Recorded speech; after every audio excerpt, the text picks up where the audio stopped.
Hello student, ये मेरी first video है जिसमें मैं क्लास 12th फिजिक्स का सिलेबस डिस्कस करूंगी कि कौन से टॉपिक हमें करने हैं और कौन से हमें नहीं करने, मींस कौन से टॉपिक सीबीएसई द्वारा डिलीट किए गए हैं। तो सबसे पहले मैं आपको बता दूं, हमारे जो सिलेबस में, बोर्ड के सिलेबस में 10 यूनिट्स हैं। 10 यूनिट में 14 चैप्टर्स कवर होते हैं, एनसीईआरटी के 14 चैप्टर्स।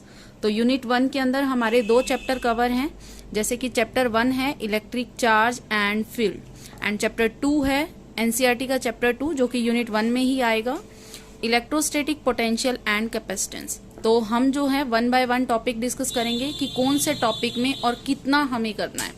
सबसे पहले बात करते हैं हम chapter 1 electric charges and field की। तो पहला टॉपिक है हमारा इलेक्ट्रिक चार्ज। इसमें हमें क्या क्या करना है?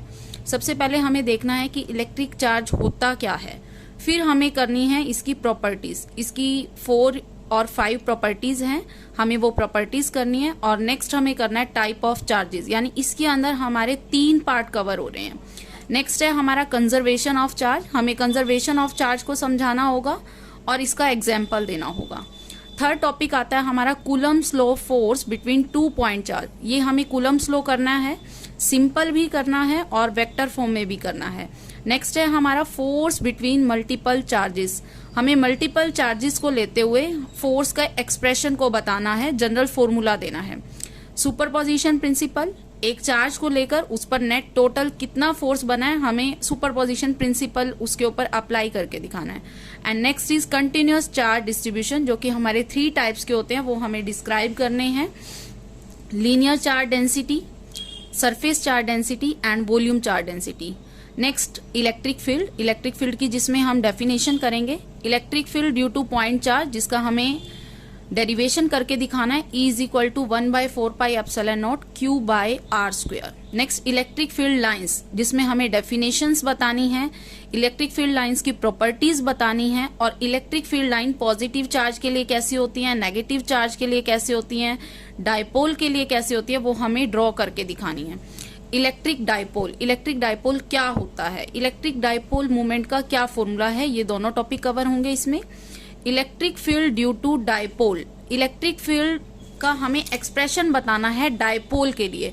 अब डायपोल के लिए देखो, इसके अंदर 3 टाइप हमारी कवर होती है, तो हमें इसके अंदर कौन कौन से डेरिवेशन करने हैं। Electric field intensity at axial of dipole, and second one is electric field intensity at equatorial of dipole, and third expression is electric field intensity at any point of dipole. इसके बाद next topic हमारा आता है torque on a dipole in uniform electric field, जिसमें हमें torque का expression निकाल के दिखाना है, torque is equal to PE sin theta. And next is electric flux, electric flux की क्या डेफिनेशन है, इलेक्ट्रिक फ्लक्स क्या है, कैसी क्वांटिटी है, ये हमें बताना है। नेक्स्ट है statement of goes theorem, goes theorem की स्टेटमेंट देनी है, साथ ही साथ हमें इसका प्रूव भी करना है। अब इसके बाद आती है its application to find electric field intensity due to infinite long straight wire. हमें लॉन्ग स्ट्रेट वायर के लिए इसकी एप्लीकेशन करके दिखानी है, जो कि हमारी आती है E is equal to lambda upon में 2 pi epsilon naught R, means हमें इसका डेरिवेशन करना है। नेक्स्ट है हमारा infinite plane sheet of charge, ये भी हमारी गोस थ्योरम की ही एप्लीकेशन है, जिसमें हमारा एक्सप्रेशन आएगा E is equal to sigma by 2 epsilon naught, ये वाला हमें एक्सप्रेशन करके दिखाना है। थिन चार्ज स्फेरिकल शेल, इस टॉपिक को थोड़ा सा ध्यान से कीजिएगा क्योंकि लास्ट टाइम ये टॉपिक हमारे सिलेबस में नहीं था, इस बार फिर से इंक्लूड हो गया है। Uniform charge thin spherical shell, हमें इसके इनसाइड, आउटसाइड और सरफेस तीनों पर करना होगा। एक टॉपिक हमारा रह गया deduction of Coulomb's law from goes theorem, वो भी हमें करना होगा, वो गोस थ्योरम की एप्लीकेशन में ही काउंट होगा। साथ ही साथ हमें 2 इनफाइनाइट प्लेन शीट लेते हुए, 2 पैरेलल शीट लेते हुए उसके 3 रीजन में इलेक्ट्रिक फील्ड निकालना होगा, दोनों साइड पर, right hand side and left hand side and inside. तो हमें ये एक्सप्रेशन भी करना है, ये infinite plane sheet of charge में ही डिस्कस होगा। अब हम चलते हैं चैप्टर 2 की तरफ, जो कि हमारा है electrostatic potential and capacitance, unit 1 का चैप्टर 2।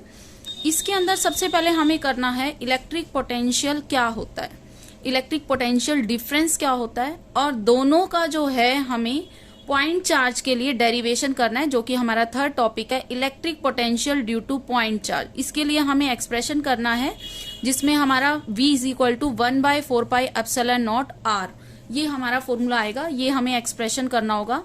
नेक्स्ट, डायपोल के लिए भी हमें पोटेंशियल डिटरमाइन करना है, डायपोल के इक्वेटोरियल पर और डायपोल के एक्सियल पर। इसमें डायपोल एट एनी पॉइंट करने की कोई नीड नहीं है।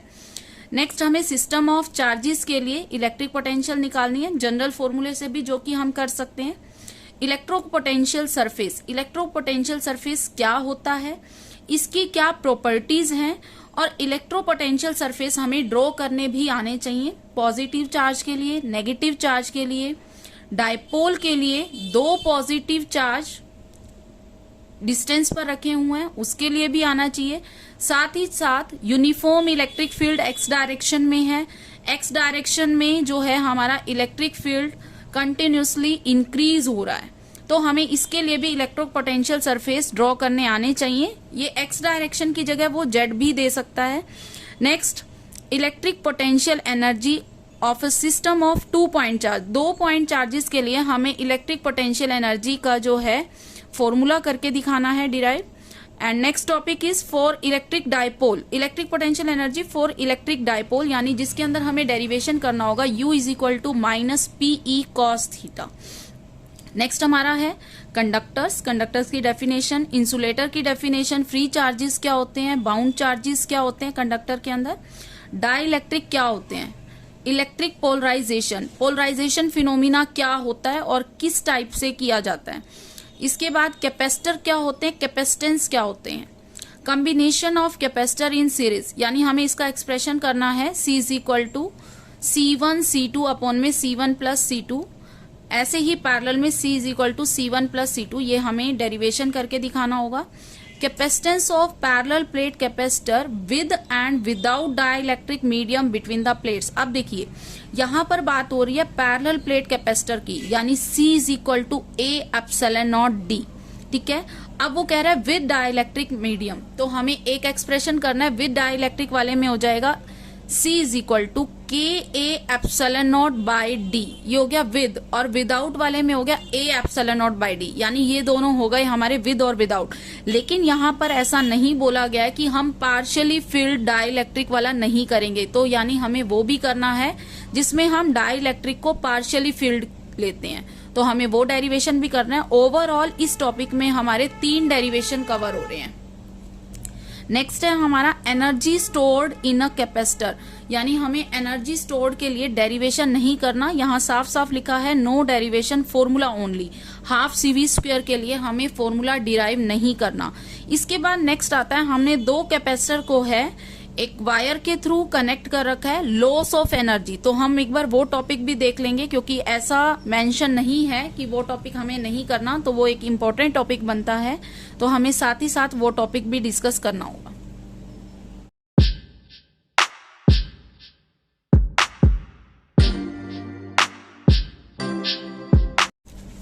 अभी तक हमारी यूनिट 1 डिस्कस हुई है, अब हम कर रहे हैं यूनिट 2। यूनिट 2 है हमारी करंट इलेक्ट्रिसिटी, जिसके अंदर हमारा NCERT का 3rd चैप्टर कवर होता है, चैप्टर 3 करंट इलेक्ट्रिसिटी। इसके अंदर हमें क्या टॉपिक करना है, सबसे पहला टॉपिक है हमारा इलेक्ट्रिक करंट। इलेक्ट्रिक करंट क्या होता है, इसका क्या फॉर्मूला है। And next topic flow of electric charges in metallic conductor, charges के फ्लो के बारे में हमें बताना है, रेजिस्टेंस कैसे होता है वो इसी टॉपिक के अंदर हमारा कवर हो जाएगा। Next topic drift velocity, drift velocity में ड्रिफ्ट वेलोसिटी क्या होता है और इसका एक्सप्रेशन भी हमें साथ ही साथ करना होगा, जो कि एक इम्पोर्टेंट पार्ट बनता है हमारा। नेक्स्ट मोबिलिटी, इलेक्ट्रॉन मोबिलिटी क्या होती है, there relation with electric current, electric current के साथ मोबिलिटी का रिलेशन, यानी ड्रिफ्ट वेलोसिटी के साथ भी हम बोल सकते हैं कि हमें मोबिलिटी का रिलेशन करना है। और ड्रिफ्ट वेलोसिटी और करंट का क्या रिलेशन होता है, अगर हम वो पुट कर देंगे तो हमें मोबिलिटी का करंट के साथ रिलेशन मिल जाएगा। नेक्स्ट है हमारा ओम्स लॉ। ओम्स लॉ क्या होता है, ओम्स लॉ के अंदर हमारी रेजिस्टेंस की जनरल डेफिनेशन भी कवर हो जाती है, ग्राफ भी कवर हो जाते हैं। VI कैरेक्टरिस्टिक बतानी है जो ओम्स लॉ की है। अब नॉन लीनियर का मतलब ये है कि हमारा इसके अंदर एक टॉपिक कवर होता है फेलियर्स ऑफ ओम्स लॉ। ये इसलिए वर्ड यूज हुआ नॉन लीनियर का मतलब हमें फेलियर्स ऑफ ओम्स लॉ वाला बताना है, जिसके अंदर हमारे नॉन ओमिक सर्किट आ जाएगा, सेमीकंडक्टर डिवाइसेस आ जाएगा, उनका ग्राफ हो जाएगा जो कि नॉन लीनियर के लिए काउंट हो जाएगा। नेक्स्ट इलेक्ट्रिक एनर्जी का हमें जो है डेरिवेशन बताना है, यानी वर्क के लिए जो हम करते हैं I² RT, वो एनर्जी इलेक्ट्रिक एनर्जी का डेरिवेशन हो जाएगा। नेक्स्ट पावर क्या होती है, पावर का क्या फॉर्मूला है। इलेक्ट्रिक रजिस्टिविटी की डेफिनेशन एंड रजिस्टिविटी का डेरिवेशन।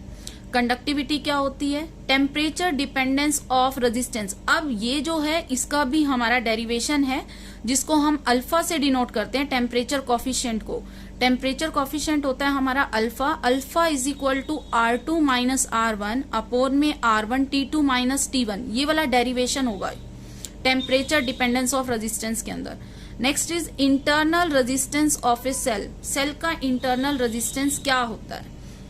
पोटेंशियल डिफरेंस क्या होता है सेल के अक्रॉस, यानी terminal potential difference V is equal to E minus IR या E प्लस IR, वो हमें पता है कब यूज होता है और उसका डेरिवेशन हमें इसके अंदर लेना होगा। EMF ऑफ ए सेल क्या होता है और EMF के बारे में हमें पूरा डिस्क्राइब करना होगा। कॉम्बिनेशन ऑफ सेल सीरीज में और पैरेलल में। अब इसके अंदर भी हमारे सब पार्ट्स बन जाते हैं इस टॉपिक में। हमें जो एनसीईआरटी बुक में गिवन है वो सेल हमारे सीरीज में गिवन है, पैरेलल में गिवन है। तो एक बार एक्सप्रेशन दे रखा है जब हम आइडेंटिकल सेल को सीरीज में ज्वाइन करते हैं और आइडेंटिकल सेल को जब हम पैरेलल में ज्वाइन करते हैं।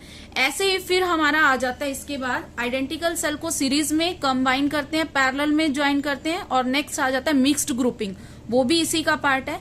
फिर आइडेंटिकल के बाद आता है हमारा डिफरेंट सेल, तो different cell in series, different cell in parallel, ये भी हमें साथ ही साथ करना होगा।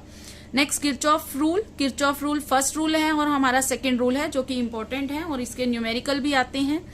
नेक्स्ट विट्सॉन ब्रिज क्या होता है, इसका क्या प्रिंसिपल है, इसका प्रूफ, इसके बैलेंस कंडीशन क्या होती है, स्लाइड वायर ब्रिज क्या होता है, स्लाइड वायर ब्रिज की एप्लीकेशन, ये सब इस टॉपिक के अंदर कवर होगा।